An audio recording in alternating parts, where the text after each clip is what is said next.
नमस्ते एंड जय हिंद। हाल ही में मैंने एक मूवी फिनिश की। उस मूवी का नाम है राधे द मोस्ट वांटेड भाई। और वो मूवी देखने के बाद में मेरा हाल कुछ ऐसा हो गया।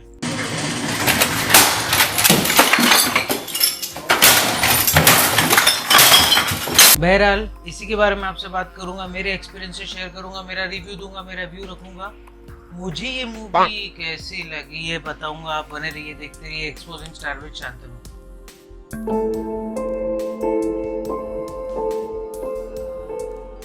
तो हाल ही में मैंने एक मूवी देखी, राधे द मोस्ट वांटेड भाई। अब सबसे पहले इसके स्टारकास्ट की बात कर लेते हैं। सबसे पहले इसमें हमारे हैं प्यारे भाईजान सलमान खान। अब सलमान खान को कौन नहीं जानता, देश विदेश में इनका नाम है, काफी बड़ा नाम है। फिर भी सलमान खान को हम लोग जानते हैं सुल्तान जैसी अच्छी मूवी से। इसके अलावा भी सलमान खान ने और एक मूवी में काम कर रखा है, वो है वांटेड। हालांकि साउथ की रीमेक थी बट थी तो हमारे हिंदुस्तान की रीमेक। उसमें भी सलमान खान ने काम कर रखा है। तो ऐसा नहीं है कि सलमान खान ने खराब मूवी दी है, बट वो जो दौर आया ना सलमान का सुल्तान के बाद, वो दौर अभी तक के खराब ही खराब चल रहा है बॉस। मतलब इतनी खराब मूवीज दे चुके हैं। मैं कुछ मूवीज की तो मैंने रिव्यू भी नहीं किया क्योंकि मेरे को इच्छा ही नहीं हुई, वो आधी के ऊपर देख ही नहीं पाया मैं। तो सलमान खान का दौर बॉस बहुत खतरे में दिख रहा है मुझे फिलहाल। तो ये तो होगी स्टारकास्ट की बात। अब आप बोलेंगे कि जैकी श्रॉफ को क्यों नहीं इंक्लूड किया या दिशा को क्यों नहीं इंक्लूड किया, पर उसमें प्रॉब्लम ये है ना कि जब भाई रहते हैं ना तो सिर्फ भाई रहते हैं। उसके अलावा किसी को अगर मैं इंक्लूड कर दूँ तो भाई के फैंस मेरे को ये बोलने लग जाएंगे कि वे भाई के बारे में क्या बोला है, भाई के बारे में क्या बोला। तो इसलिए सिर्फ भाई बोला कह रहे, भाई को क्या बोला रे तूने, भाई को मत बोल रहे, वो भाईजान है, भाई को कुछ नहीं बोल सकता, भाई को मत बोल, भाई के खिलाफ बोलना तू है कौन है, ये भाई को क्यों बोला। ओके नहीं बोल रहा हूँ, कुछ नहीं बोल रहा हूँ, फाइन। तो ये तो हो गई स्टारकास्ट की बात। अब बात कर लेते हैं इसके प्लॉट की।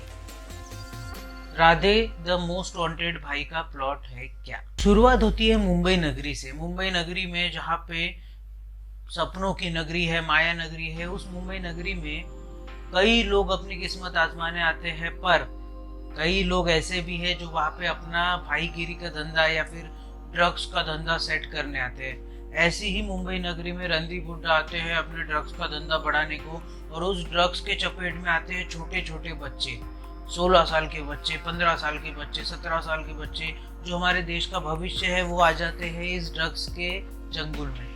अब जंगल में आने के बाद में होते हैं वो ड्रग्स के लिए मर्डर, क्योंकि किसी को ड्रग्स खरीदने के लिए पैसे चाहिए रहते हैं, किसी की वसूली रहती है। तो मुंबई में क्राइम रेट एकदम से बढ़ जाता है। अब ये क्राइम रेट कंट्रोल करने के लिए सरकार एक सस्पेंडेड ऑफिसर को बुलाती है, और वो सस्पेंडेड ऑफिसर रहते हैं हमारे प्यारे भाईजान। अब भाईजान आते हैं और भाईजान अपने ही स्वैग में सब चीजें करते हैं। किस तरीके से वो ड्रग्स डीलर को पकड़ते हैं, किस तरीके से वो रणदीप हुड्डा को मारेंगे, पकड़ेंगे या नहीं भी मारेंगे, या पकड़ेंगे या क्या होगा। और इस वाली मूवी में क्या भाईजान के साथ में कुछ और ही हो जाएगा, या फिर वो रणदीप हुड्डा को जैसे हमेशा पकड़ते आए हैं वैसे पकड़ के जेल में डाल के या उसको मार मुर के खत्म कर देंगे। क्या ये करने वाले हैं भाईजान? इसके लिए तो आपको देखनी पड़ेगी ये मूवी। अगर शॉर्ट में समझो तो ड्रग्स का जो काला बाजार है वो काफी बढ़ गया है मुंबई नगरी में। अब उस ड्रग्स के बाजार को ठीक करने के लिए बुलाया जाता है सस्पेंडेड ऑफिसर राधे को। अब राधे कौन है? सलमान भाई। अब वो ड्रग्स के काम करते करते बीच बीच में थोड़ा बहुत आपको कहीं ना कहीं दिशा नाचते हुए दिख जाएगी, कहीं तो भी एक बेबी डॉल सरी की। तो उसके अलावा जैकी श्रॉफ जैसे बंदे को एक छोटा मोटा सा रोल दे दिया है कुछ कॉमेडी का। इसके अलावा भी रोहित रॉय को एक 10-15 मिनट का रोल दे दिया है।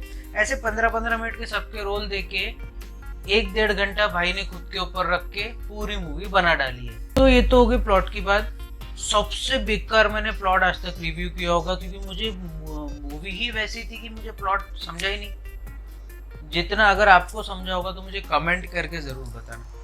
तो ये तो होगी प्लॉट की बात। अब बात कर लेते हैं इसके एक्टिंग की।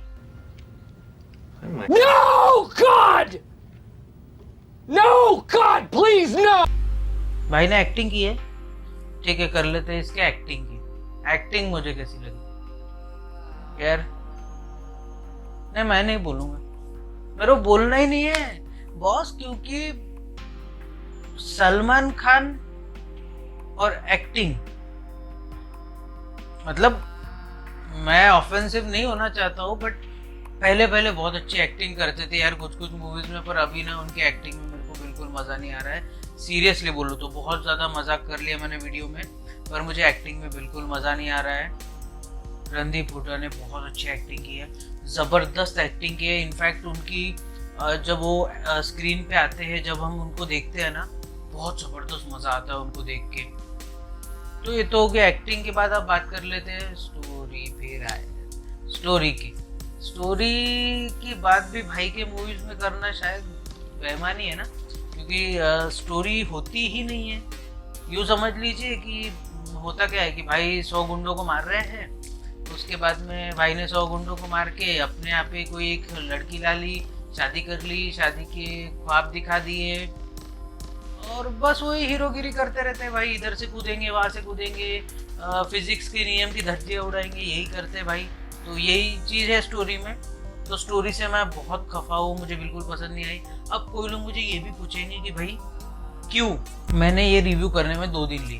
पहले तो मैंने 13 को जब ये मूवी देखी ना, मेरे को मेरी वैक्सीन लेने के बाद इतनी तकलीफ नहीं हुई जब ये मूवी देखने के बाद हुई। 2 दिन तो उठना ही नहीं हुआ मेरे से। मैं बोला ये क्या देख लिया बॉस, इतनी खराब मूवी यार। और जो अलग से भाई की बॉडी दिखाई गई है, हमने जब बिग बॉस में देखी वो एकदम अलग, वो इतना बड़ा ट्रांसफॉर्मेशन, वो क्लियरली समझ में आ रहा है कि ग्राफिक्स यूज किए हुए हैं।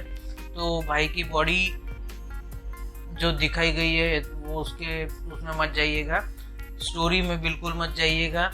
मुझे स्टोरी बिल्कुल पसंद नहीं। फिर भी अगर आपको ये देखना है तो ये मैं आप पे छोड़ता हूँ। अब यहाँ कहाँ पे रही है, ये आ रही है ZEE5 पे। अगर आपने सब्सक्राइब करके रखा है तो देखिए, अगर आप में हिम्मत है तो। और आप क्या कर सकते हैं, अपने हाथों की सफाई का ज़रूर से ध्यान रखिए। बार बार अपने हाथों से अपने चेहरे को मत छूइए। इसके अलावा सोशल डिस्टेंसिंग का ध्यान ज़रूर रखिए, मतलब अपने में और अगले में कम से कम 10 से 12 फीट का अंतर रखिए। इसके अलावा लाइफ में कभी अगर आपको लो फील हो, कोविड की वजह से आपकी जॉब चली गई हो, आप पे इकोनॉमिक क्राइसिस आ गए हो, या कोई भी आपको प्रॉब्लम हो, तो इसके बारे में अपने घर वालों से बात कीजिए, जानने पहचानने वालों से बात कीजिए। डिप्रेशन में मत जाइए, डिप्रेशन को मार के इंडिया से भगाइए। और भारत में बनी कोरोना वैक्सीन कई प्रक्रियाओं से गुजरने के बाद आप तक पहुंच रही है, तो जब भी आपकी बारी आए कोरोना वैक्सीन अवश्य लगवाइए। इसके अलावा जब भी आप घर से बाहर निकले, अपने चेहरे को फेस मास्क से कवर करना ना भूलिए। इससे आप खुद की भी रक्षा कर पाएंगे और औरों की भी रक्षा कर पाएंगे। और अगर मेरे पास में और भी कोई टॉपिक आता है तो उसके ऊपर मैं एक वीडियो बना दूंगा। तब तक के लिए आप बने रहिए, देखते रहिए एक्सपोजिंग स्टार विद शांतनु। जय हिंद।